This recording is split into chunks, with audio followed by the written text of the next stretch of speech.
বাদলদা বাদলদা আমাদের খুব ঘনিষ্ঠ একজন, পরিচিত শুধু নয়, বন্ধু। 3 বছর আগের ঘটনা। 3 বছর আগে শীতের সময়, 3 বছর 3 মাস আগে বাদলদার ব্যবসা ছিল। সেই ব্যবসার টাকা আনতে যাচ্ছিল।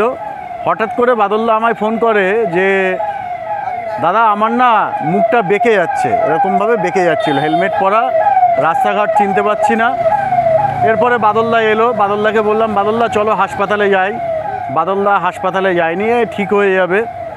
যাই হোক, ওই দিন বাদলদাকে বললাম তাহলে তুমি এক কাজ করো, ডাবের জল খাও। তারপরে একজন ডাব এনে দিল, বাদলদা ডাব খেলো, বাড়ি চলে গেল। যাই হোক, সেদিন অনেকেই বাদলদার পরিচিত মস্করা করেছিল যে বাদলদা ইত্যাদি ইত্যাদি, সেই কারণেই হয়তো এরকম। তো সেই কাজগুলো করলে বাদলদা আর কি সুস্থ হবে বা ওটা কোনো ব্যাপারই না। এই কারণেই কথাগুলো বলা। আমরা অনেক সময় শরীর অসুস্থতা বোধ করি, আর সেই অসুস্থতাকে আমরা যদি গুরুত্ব না দেই তাহলে কি ভয়ঙ্কর বিপর্যয় নেমে আসতে পারে, তার উদাহরণ বাদলদার টাইলসের ব্যবসা ছিল। ওয়েস্ট বেঙ্গলে যারা বড় বড় টাইলসের ব্যবসায়ী তাদের মধ্যে একজন ছিলেন এই বাদলদা। পরবর্তীতে গত 3 বছর 3 মাসে ব্যবসা শেষ, ঋণগ্রস্ত হয়েছে, হ্যাঁ প্যারালাইসিসড হয়েছে। তার 72 ঘন্টা সময় পেয়েছিল বাদলদা।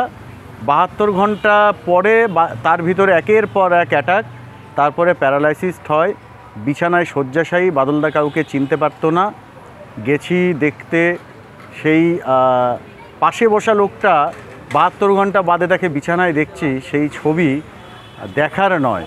যাই হোক, 3 বছর 3 মাসে বাদলদা এখন অনেকটাই সুস্থ, হেঁটে এলো এখানে, রাস্তার ওপার থেকে এপারে কথা বলতে পারছে।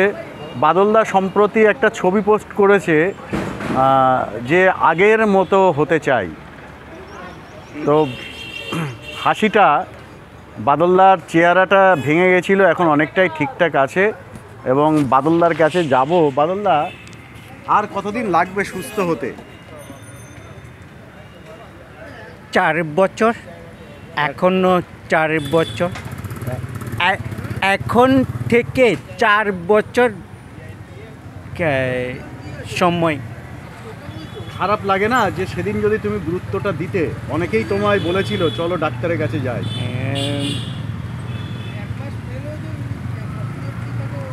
কি হয়েছে জানি না। এখন ফোনে টাইপ করতে পারো? টাইপ করতে পারি না। তোমার ডান হাত? হ্যাঁ, ডান হাত হ্যাঁ, না করে না। ডান একটু এই বাদলদার এই ডান হাত এবং ডান পা পুরো অসাড় হয়ে গেছিল, এখন মোটামুটি অনেকটাই সুস্থ। আমরা অনেক সময় এরকম অসুস্থতা বোধ করি, কখনো ইগনোর আমরা কেউ যেন না করি এবং কেউই করবেন না ইগনোর, তাহলে কিন্তু ভয়ানক বিপদ। এবং এই বিপদটা যেহেতু পুরুষ বা পরিবারের যে কোনো সদস্য যদি হয় তাহলে তার একটা প্রভাব পরিবারে পড়ে। আর যদি সেটা একমাত্র আয়ক্ষম পুরুষ ব্যক্তি হন, সংসারের সদস্য হন, তাহলে সেই বিপদ কিন্তু অনেক ম্যাসিভ। যেমন শরীরের উপরে পড়ে, ঠিক তেমনিভাবে অর্থনীতির উপরেও পড়ে।